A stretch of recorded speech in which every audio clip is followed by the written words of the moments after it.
This familiar melody you're hearing is the second movement of Beethoven's Piano Sonata No. 8, the Pathétique, a masterpiece left to the world 200 years ago. Revisiting this masterpiece on the piano, after all this time, brought back a profound wave of emotion within me. What magic happens when this beautiful classical piece meets modern pop? Hello, I'm SangHeart, sharing the world of music with you. It is the second movement of Beethoven's Pathétique. We'll explore the hidden traces of great classical music in the pop songs we love. I'll share a few examples of masterpieces reborn through the breath of masters, and the hidden devices from classical music that inspired my own arrangements. Hidden in the pop songs we love. Part 1. Masters embraced by pop. 1. Ludwig van Beethoven, The Rebirth of Pathétique. In the chorus of Billy Joel's 80s legend This Night, a very familiar melody flows after the 1-minute mark. It is the intro to the second movement of Beethoven's Pathétique Sonata. Joel, who had a deep classical background and played piano since age 4, boldly borrowed this master's melody.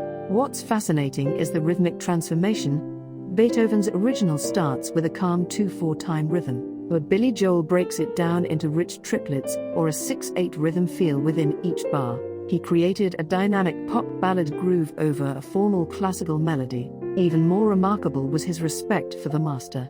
Although Beethoven's copyright had long expired, Joel officially credited Beethoven as a co-composer on the album as a sign of deep reverence. 2. Sergei Rachmaninoff, A Copyright Mishap.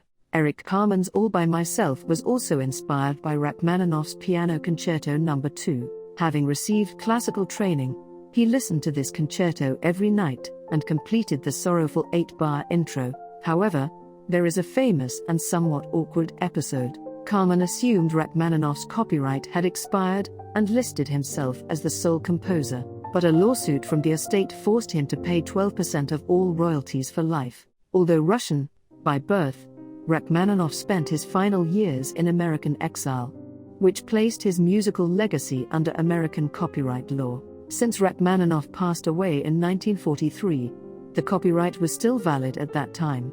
Ultimately, Carmen spent his life sharing credit with the master, joyfully paying what I call a beautiful debt for borrowing his soul. 3. Johann Pachelbel The Eternal Framework. Do you know Vangelis, the pioneer who first cleverly utilized the Canon chord in pop history? Until the 1960s, Pachelbel's Canon wasn't as famous as it is today, but the genius keyboardist Vangelis perfectly reinterpreted this classic as the framework for the masterpiece Rain and Tears. The Canon chord progression is often called the golden ratio of harmony. Its root notes step downward in a predictable pattern, creating a comforting cycle that never seems to end. This beautiful descent evokes both psychological stability and a deep sense of longing. As this song topped European charts, a massive Canon syndrome began in the pop world. Interestingly, this genius composer was self-taught and famously loathed formal classical education, once stating, "Music was already inside me." While he may have rejected academic teaching methods, he could not deny the essential beauty of music itself. By unleashing his inspiration upon the solid path paved by Pachelbel 300 years ago, his music proves that a great melody is a universal pulse that connects us all, even without being taught. Part 2. Classic in my arrangement. Like the masters before me, I also sometimes draw inspiration from classical music when arranging pop ballads. While my arrangements are fundamentally based on jazz voicings and rhythms, I often try to weave in the unique elegance and lyrical melody lines of the classics within those free chord flows. I've also added my own inspirations from Rachmaninoff and Pachelbel into my covers of All By Myself and Rain and Tears. Let me show you some other hidden devices I've included in my arrangements. 1.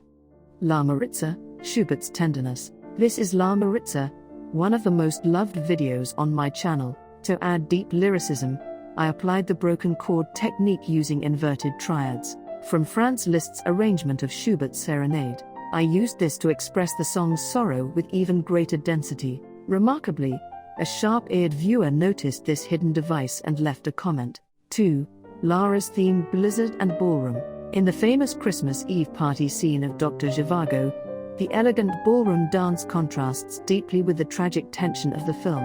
To capture this nostalgic memory of a ballroom, I mixed in the fluid rhythm of a Chopin waltz, to match the power of the troika dashing through the swirling blizzards with Yuri and Lara inside. I brought in the dynamic left-hand arpeggios of Chopin's Etudes. One viewer particularly loved the section after bar 45. As a musician, I feel a deep sense of gratitude, and a thrill when someone recognizes these detailed intentions. Closing. In today's pop songs and film scores, we constantly rediscover the seeds of emotion planted by the masters of the past. When creating new music, these giants often unconsciously pull out traces of the classics they loved. While exploring jazz harmony, I also sometimes want to preserve the elegant romance that classical music gifts us. Which piece of classical heritage touched your heart the most today? Let me know in the comments below. You can find the arranged background music on my channel via the link in the description. This was SangHeart Play. Thank you for listening.